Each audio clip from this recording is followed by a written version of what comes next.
Assalamualaikum warahmatullahi wabarakatuh. Halo teman-teman semuanya. Pada pertemuan kali ini kita akan membahas terkait dengan validitas, reliabilitas, dan kualitas data.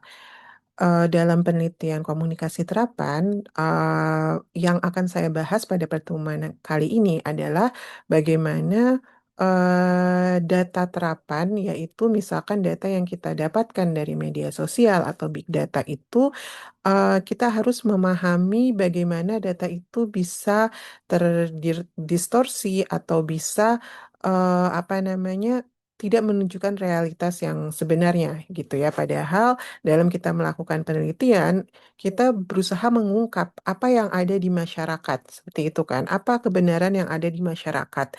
Nah, apakah data kita bisa mengukur realitas tersebut gitu ya. Itu yang akan kita bahas pada pertemuan kali ini. Ya, jadi eh, sebuah paradoks ya terkait data digital ini gitu ya.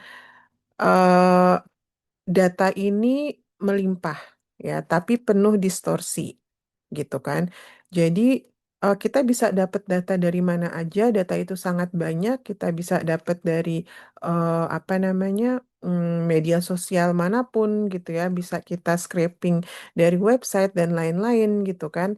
Nah, tapi bagaimana kita bisa memastikan gitu kan data ini merepresentasikan realitas komunikasi yang real atau yang nyata gitu ya atau yang memang benar-benar fenomena itu ada di masyarakat gitu ya. Jadi kuantitas data ini tidak ekuivalen dengan validitas dan realitas. Ya, kalau misalnya teman-teman mendapatkan data yang banyak gitu ya, ini seringkali terjadi dalam penelitian, misalkan khususnya penelitian tesis gitu ya, di mana kita minta data itu sangat banyak, sangat kaya, tapi kemampuan teman-teman untuk memahami bahwa, oh inilah data yang memang seharusnya ada dan dibahas, dan ini valid ya, atau reliable, dan bisa kita laporkan. Nah, itu adalah tantangan tersendiri, gitu ya.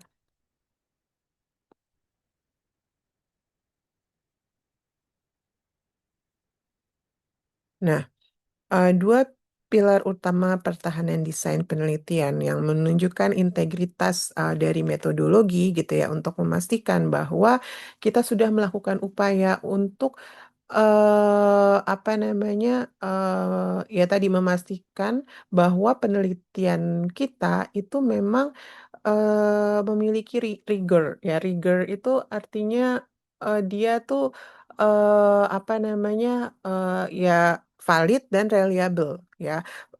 Saya tidak akan banyak membahas tentang validitas itu apa, reliabilitas itu apa gitu ya.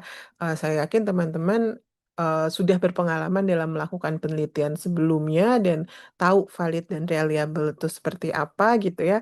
Tapi yang mau saya tekankan di sini adalah dalam konteks penelitian terapan dengan metode-metode baru, bagaimana kita bisa mengukur atau memastikan validitas dan reliabilitas tadi, gitu ya.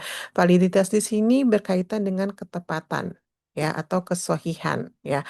Apakah algoritma dan desain riset itu benar-benar mengukur, ya, konstruksi sosial yang ingin Anda ukur, gitu ya. Jadi ini berlaku baik itu misalnya Anda mau kuantitatif, kualitatif, atau mixed methods ya, semua harus melalui proses apa namanya eh, validitas dan reliabilitas ini gitu ya.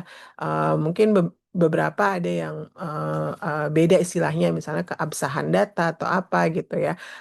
Tapi ini yang harus dipastikan ya. Yang berikutnya adalah reliabilitas ya. Ini berkaitan dengan konsistensi. Ya, intinya jika query atau scraping atau pengambilan data itu diulang dengan alat atau parameter waktu yang berbeda, apakah hasilnya akan tetap stabil gitu ya, menghasilkan data yang kurang lebih sama gitu kesimpulannya seperti itu ya. Nah, dalam validitas itu ada tiga dimensi ya validitas riset. Ada validitas konstruk, validitas internal, dan validitas eksternal. Dalam konteks riset data, misalkan riset big data gitu ya, validitas konstruk ini berkaitan dengan presisi alat ukur. Ya, jadi memastikan metrik algoritma benar-benar mewakili konsep abstrak. Ya, contohnya, apakah modul sentimen analisis AI yang Anda buat mampu membedakan sarkasme politik lokal dari sentimen positif murni. Ya, ini yang sudah kita bahas di pertemuan yang lalu berkaitan dengan analisis sentimen gitu ya. Apa namanya? eh Teks itu tidak bisa membaca gitu ya, sarkasme kan, kalau sarkasme itu kurang lebih kayaknya positif gitu, tapi dalam konteks itu dia lagi sarkas, sebenarnya itu dia sentimennya negatif tapi kata-katanya positif. Nah, itu apakah itu bisa terbaca apa enggak gitu ya, dengan eh, apa AI atau NLP, model NLP yang kita gunakan gitu ya. Nah, yang berikutnya adalah internal validity ya. Ini berkaitan dengan kemurnian sebab akibat, yaitu memastikan korelasi antar variabel bebas dari intervensi confounding variables algoritma platform. Ya. Jadi gini, eh, saya akan menjelaskan di slide berikutnya. Intinya, pada saat kalian mengambil data gitu ya, data di media sosial misalnya, kalian juga harus tahu bahwa data itu juga sudah terfilter melalui algoritma dari media sosial itu sendiri gitu ya. Ketika Anda scraping gitu kan, yang Anda scraping itu juga udah difilter oleh si medsosnya itu sendiri, yang bisa jadi mereka yang menentukan hasil apa yang kalian dapatkan gitu ya. Jadi itu yang harus kalian pahami juga gitu dalam misalkan mengambil data dari media sosial, yang mungkin itu datanya tersebar luas gitu ya, data terbuka gitu ya. Misalkan mau mengambil satu hashtag misalnya, sejauh mana memang Anda bisa memastikan bahwa hasil dari scraping dengan suatu hashtag di X itu memang benar-benar mewakili apa namanya, realitas yang ada, atau itu memang dari algoritma X-nya memberikan ke Anda hasil demikian gitu ya. Jadi ada confounding variable algoritma platform di sini. Yang berikutnya adalah external validity. Ini berkaitan dengan kapasitas generalisasi. Sejauh mana hasil analitik big data dapat digeneralisasikan ke populasi masyarakat luas di luar platform tersebut. Misalkan kalau Anda menggunakan platform X gitu ya. Nah, apakah kalau ini diaplikasikan ke platform Threads misalnya ya, yang mirip-mirip gitu kan? Apakah itu juga akan menghasilkan hasil yang sama gitu, atau memang justru tadi ada variabel algoritma platform di sini, atau mungkin ada perbedaan populasi antara orang-orang di X dengan orang-orang di Threads misalnya, seperti itu ya. Nah, terus bagaimana kita menguji stabilitas dan konsistensi instrumen? Ya, jadi ada beberapa cara ya. Yang pertama, intercoder reliability. Ya, ini kesepakatan pelabelan. Ya, ini contohnya tadi, kalau misalnya Anda menggunakan sentimen analisis dengan apa namanya, AI misalnya gitu ya, atau alat analisis sentimen, itu kan Anda tetap harus mengkonfirmasi lagi gitu ya, tetap harus misalnya membaca ulang ya, satu persatu, lalu Anda hitung tuh seberapa eh, apa namanya, tingkat persetujuan antara sentimen yang dihasilkan oleh AI dengan sentimen yang dihasilkan oleh apa namanya, eh, Anda sendiri gitu ya, dengan hasil analisis sentimen dihasilkan oleh Anda sendiri gitu. Atau bisa juga jika memang Anda memutuskan untuk menggunakan data media sosial tapi analisisnya secara manual atau menggunakan peneliti sendiri gitu ya, itu disarankan ada orang lain gitu ya, peneliti lain yang juga melakukan analisis yang sama. Terus nanti dibandingkan ya, sejauh mana analisis peneliti A dengan analisis peneliti B gitu ya. Jadi sejauh mana kesepakatan pelabelan antara kedua analis ini. Lalu yang berikutnya tes retest reliability. Ya, ini berkaitan dengan stabilitas ekstraksi untuk menguji apakah API query menghasilkan volume dan struktur dataset yang sama bila dilakukan dalam rentang waktu yang direplikasi. Ya, misalnya dilakukan pada bulan Juni, terus dilakukan lagi pada bulan Juli, gitu. Apakah hasilnya konsisten, gitu ya? Yang berikutnya adalah keseragaman dimensi. Ya, ini berkaitan dengan internal konsistensi yang memastikan indikator dalam social listening tools searah dalam mengukur satu fenomena. Ya, misalnya kita mengukur engagement rate, reach, dan lain-lain, itu harusnya hasilnya kan kurang lebih sama gitu. Misalnya, kalau engagement reach-nya engagement rate-nya sangat rendah tapi reach-nya sangat tinggi gitu ya. Itu kan misalnya berlawanan gitu ya. Jadi kalau misalnya reach-nya tinggi, engagement rate-nya mungkin dia tinggi gitu ya. Berarti itu ada internal konsistensi di situ. Nah, apa namanya? Memang tantangan gitu ya dalam kita melakukan analisis fenomena komunikasi di media sosial misalnya atau menggunakan big data gitu ya. Ini adalah sistem yang ekosistem yang dinamis gitu ya, algoritma platform yang terus berubah ya, pembatasan akses API secara sepihak dan model AI yang tertutup membuat replikasi riset data digital menjadi sangat rentan gitu ya. Jadi misalkan beberapa tahun yang lalu gitu ya, itu mudah untuk bisa mendapatkan data di X misalnya tidak perlu coding yang apa namanya coding yang eh, tidak perlu coding yang apa namanya ribet ya gitu. Karena waktu itu Twitter masih mengizinkan gitu kita bisa mengekstrak gitu kan. Nah sekarang beberapa mulai dibatasi di X gitu kan dan Instagram juga dari dulu dia tidak mengizinkan gitu ya. Jadi apa namanya untuk bisa mendapatkan data untuk men-scraping gitu ya secara masif gitu ya itu eh, sulit gitu. Ataupun tadi kalau bisa itu kan ternyata pas kita lihat kemarin sudah dicontohkan mereka tidak mengizinkan gitu. Jadi secara etika kita tidak bisa men-scraping walaupun memungkinkan untuk di-scraping tetapi misalnya harus minta izin dulu gitu ya. Jadi replikasinya sangat rentan ya. Maka dari itu jika Anda melakukan riset digital gitu ya, Anda memang harus mendokumentasikan bagaimana Anda melakukan proses tadi ya, timestamp penarikannya, pakai API yang mana gitu ya, parameter query apa sih yang kalian masukkan gitu ya, untuk bisa men-scraping data gitu ya, untuk mempertahankan apa namanya pertanggungjawaban ilmiah. Ya, nah ini yang sempat tadi saya singgung gitu ya bahwa data digital bukan cerminan realitas murni, ya. Perilaku komunikasi manusia itu sudah disaring, dimanipulasi, dan dibiaskan oleh arsitektur platform jauh sebelum Anda mulai menganalisisnya, ya.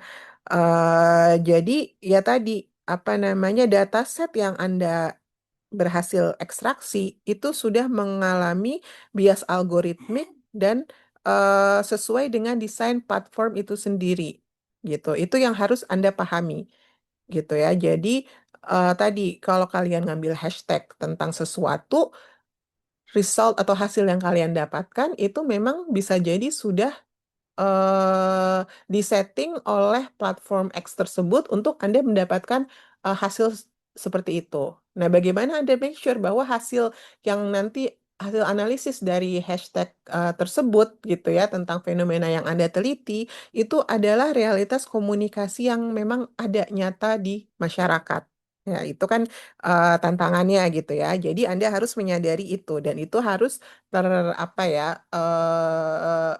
dinyatakan ya di dalam penelitian Anda, dokumen penelitian Anda ya tesis atau dokumen yang lain bahwa tadi Anda paham bahwa dengan meneliti data digital ada bias algoritmik dan desain platform ini gitu ya. Jadi contohnya misalnya ya eh, sistem machine learning platform secara aktif dia bisa menyembunyikan atau memprioritaskan atau mendistribusi konten tertentu ya gitu kan. Sedangkan kita sebagai jadi ada dua sebenarnya ya bias dalam metodologi digital yang memang disebabkan oleh algoritmik bias ini yang secara sistem gitu ya dan juga digital sampling itu kita sebagai peneliti gitu ya.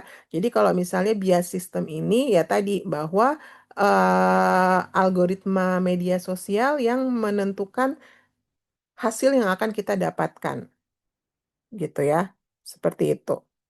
Ya, jadi eh, algoritma mungkin bisa memperkuat apa namanya hasil bahwa misalnya kalau kita meneliti tentang hate speech gitu ya, bahwa ada ujaran kebencian ekstrim, memberi ilusi bahwa sentimen tersebut adalah konsensus umum gitu. Padahal mungkin ada hasil yang tersembunyi gitu ya. Contohnya misalnya waktu kemarin apa namanya tentang genosida di Palestina misalnya gitu kan oleh Israel gitu kan. Jadi di situ eh, apa beberapa media sosial itu cenderung kepada satu pihak tertentu dan menyembunyikan suara dari pihak yang lain gitu. Jadi dia tidak netral misalnya sebagai media sosial. Jadi mungkin kita akan sulit misalnya untuk mendapatkan apa namanya postingan-postingan yang pro Palestina misalnya seperti itu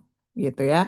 Nah, di sini kita bisa audit model AI secara berkala dan menyesuaikan training data dengan leksikon lokal. Jadi sebenarnya ini membutuhkan kemampuan coding juga gitu ya. Tapi kalaupun kalian tidak punya kemampuan coding untuk mentraining AI, berarti yang harus kalian lakukan adalah lebih jeli lagi atau memahami bahwa ada terjadi algoritmik bias ini sehingga dalam kalian mengecek data-data yang kalian punya gitu ya, kalian harus cek apakah ada algoritmik bias ini gitu. Kalau misalnya ada, apakah nanti mengambil data ulang atau mengubah hashtag atau apa gitu ya. Jadi kalian bisa membuat rencana mitigasinya gitu.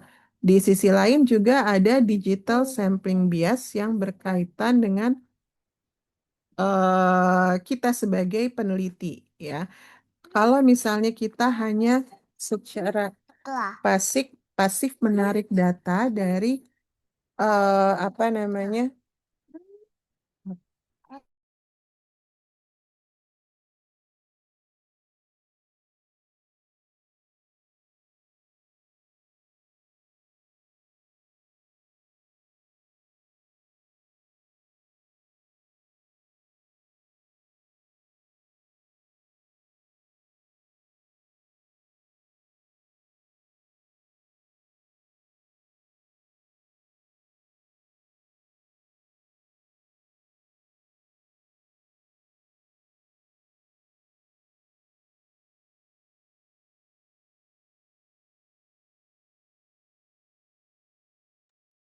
ya, jadi apa namanya kita sebagai peneliti misalnya hanya secara pasif menarik data dari demografi pengguna internet aktif, mengabaikan populasi tanpa akses, ya. Jadi misalnya ya kita hanya bisa meneliti netizen saja. Kita nggak bisa misalnya bilang bahwa rakyat Indonesia bersentimen seperti ini, gitu kan?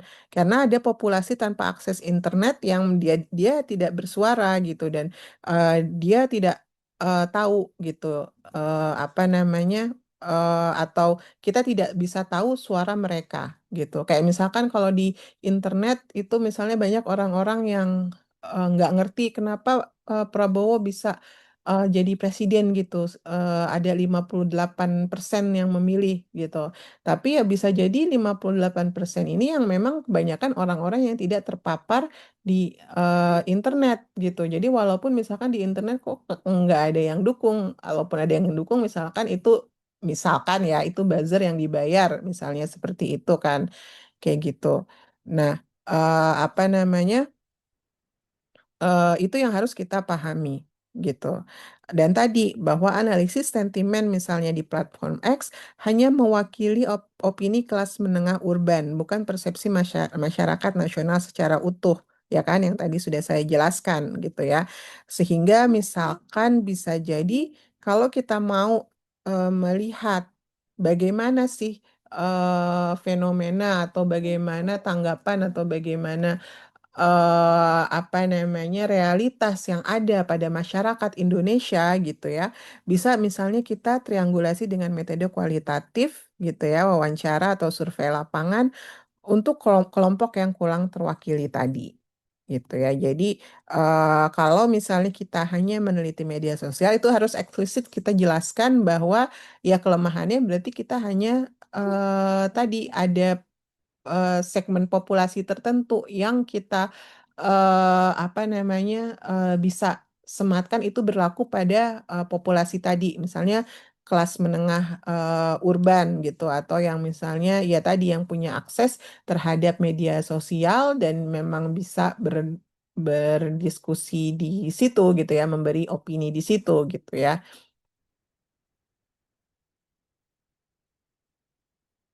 Oke. Nah, eh, ini juga penting untuk teman-teman pahami berkaitan dengan echo chamber dan filter bubble. Ya, echo chamber ini kita sebut isolasi sosiologis, ya, di mana pengguna secara sadar memilih untuk hanya berinteraksi dengan kelompok yang sejalan, sehingga mengamplifikasi bias konfirmasi. Ya, jadi dia nggak mau baca postingan orang-orang yang nggak sejalan sama dia gitu kan.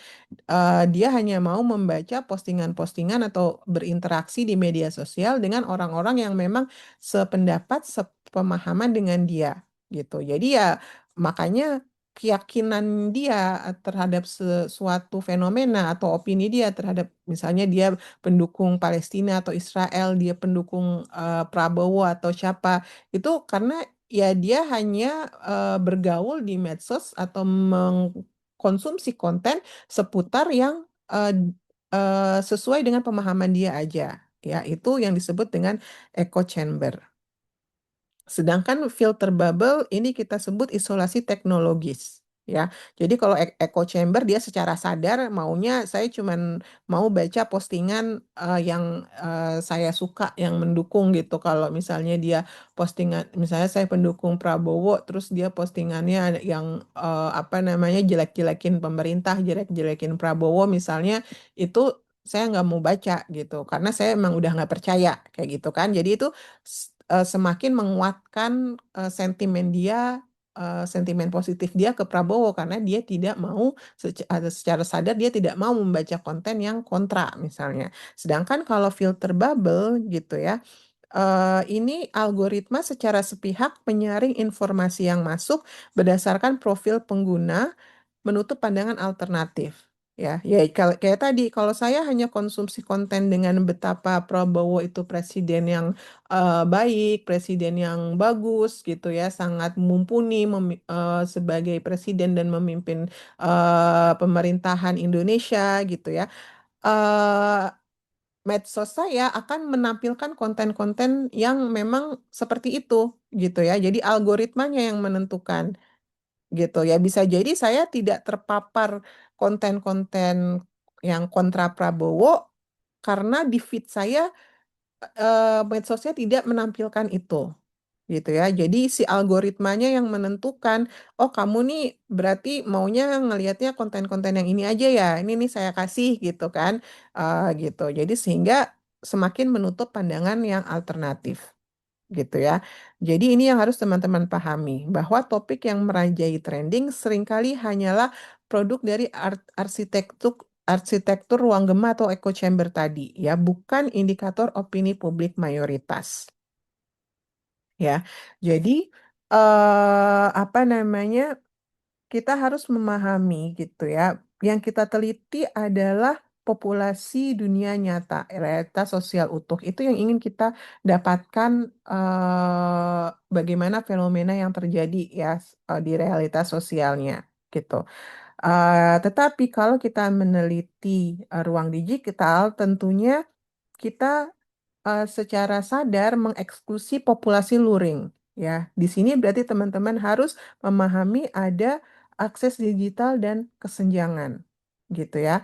Dan kalau kita mengukur suatu platform spesifik atau menggunakan suatu platform spesifik, ya entah itu Facebook, X gitu ya, Instagram ya, Threads atau TikTok atau YouTube gitu ya, berarti kan kita mengeksklusi non pengguna. Ya, di sini berarti yang bukan pengguna Facebook, yang bukan pengguna X, dan lain-lain. Ya, lalu kita juga harus memahami bahwa ada filter algoritmik dan ruang gema atau echo chamber tadi yang menyembunyikan konten. Ya, dan itu yang akan dihasilkan oleh dataset tesis Anda. Ya, sehingga Anda harus kritis mengakui dan memetakan proses penyusutan ini. Bukan berarti hasil tesisnya tidak berkualitas, bukan berarti hasil tesisnya jadi bias ya, tetapi apa namanya meneliti masyarakat digital ya, itu berarti mengakui adanya proses penyusutan ini gitu. Ya, jadi tesisnya tetap bisa valid dan reliable asal tadi kita mengakui gitu bahwa realitas sosial utuh itu tidak akan pernah bisa kita dapatkan, tapi kita bisa mengakui dalam konteks ini yang terjadi ya dalam fenomena di platform ini adalah seperti ini gitu. Itu sesuatu yang nyata gitu ya. Tapi kita tidak bisa klaim bahwa itu untuk seluruhnya, untuk semua misalnya rakyat Indonesia, untuk semua ibu-ibu misalnya, untuk semua perempuan. Nah, itu kita nggak bisa klaim seperti itu ya. Jadi eh, dalam mengevaluasi kualitas data komunikasi, Anda harus memastikan ya bagaimana kelengkapannya. Ya, apakah data set hasil ekstraksi memiliki keutuhan atribut atau terdapat banyak missing values pada teks dan profil pengguna, ya, dan akurasi. Ya, sejauh mana kebenaran faktual dari metadata gitu ya, seperti geotagging waktu atau manipulasi waktu oleh bot ya. Jadi tadi memastikan bahwa misalnya dataset yang Anda hasilkan itu adalah hasil organik bukan hasil dari bot. Nah, itu juga salah satu yang harus diperhatikan ya. Yang berikutnya berkaitan dengan konsistensi. Apakah struktur dan format data selaras ketika ditarik melintasi berbagai antarmuka platform media sosial yang berbeda gitu ya. Kalau kalian itu bisa dipakai di X, ya bisa dipakai di Threads misalnya. Ya, dan berikutnya adalah timeliness atau ketepatan waktu. Apakah rentang waktu penarikan data bisa menangkap evolusi isu komunikasi strategis pada momen krisis yang paling relevan? Ya, jadi ini bisa dijadikan protokol evaluasi kualitas data komunikasi yang nanti akan teman-teman coba untuk kumpulkan. Ya, yang berikutnya apa namanya, salah satu cara untuk mengembalikan keseimbangan analitik berbasis bukti adalah misalnya kalian bisa melakukan mixed methods ya. Analytic tools dan big data menghasilkan data yang kaya gitu ya, tetapi eh, mungkin tetap diperlukan kualitatif grounding ya. Jadi dalam hal ini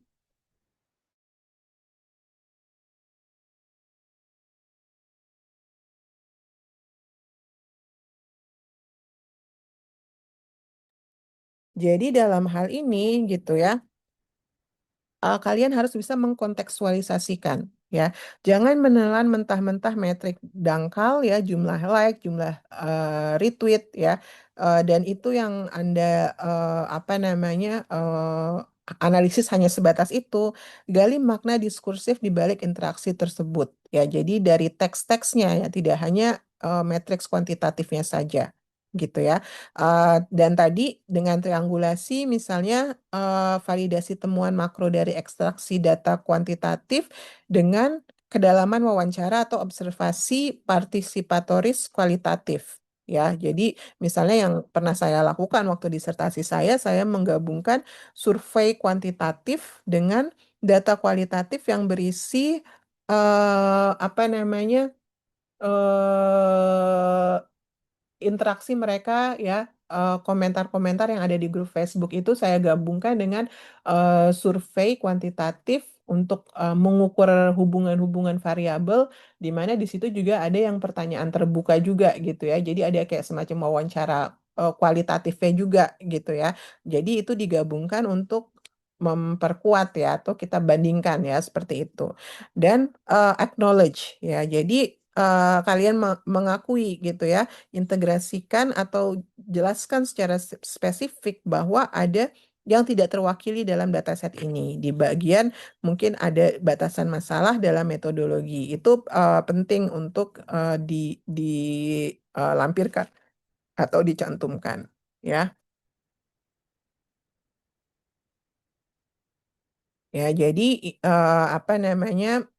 Yang bisa kalian lakukan gitu ya dalam konteks untuk memastikan validitas dan reliabilitas metodologi Anda adalah yang pertama validitas konstruk. Ya, misalnya kalau kalian menggunakan AI, apakah justifikasi teknis mengenai alat ukur ini dalam konteks lokal telah dijabarkan secara rinci. Ya, lalu reliabilitas ekstraksi, apakah parameter penarikan datanya telah dikunci untuk memastikan riset dapat direplikasi penguji gitu ya. Jadi kalau jelas apa namanya step-stepnya gitu ya, itu kalau di akan ada yang meneliti ulang itu dia udah tahu apa yang harus dilakukan gitu ya, karena Anda sudah jelas menyabarkan step-step tersebut. Lalu deklarasi bias algoritmik ya. Jadi secara eksplisit memetakan adanya distortif platform sebagai variabel pembatas dalam desain penelitian dan bagaimana Anda memitigasinya gitu ya. Apakah ada strategi triangulasi ya, atau mungkin ada strategi lain untuk mengatasi ketimpangan demografi sampling digital yang telah dirumuskan secara komprehensif. Gitu ya. Jadi, evaluasi kualitas metodologi bukan bertujuan untuk memanipulasi dataset agar terlihat sempurna mewakili realitas, ya, tetapi metodologi yang tangguh adalah manifestasi dari transparansi akademis, ya, keberanian peneliti untuk secara akurat memetakan, mengakui, dan menavigasi batas-batas kebenaran dari data yang mereka miliki. Itu ya, itu yang harus teman-teman pahami ya, bahwa integritas akademik dan tanggung jawab ilmiah adalah hal yang sangat penting dalam sebuah penelitian atau ya dalam kita sebagai peneliti atau akademisi. Mungkin itu saja yang bisa saya sampaikan dalam pertemuan kali ini. Terima kasih. Assalamualaikum warahmatullahi wabarakatuh.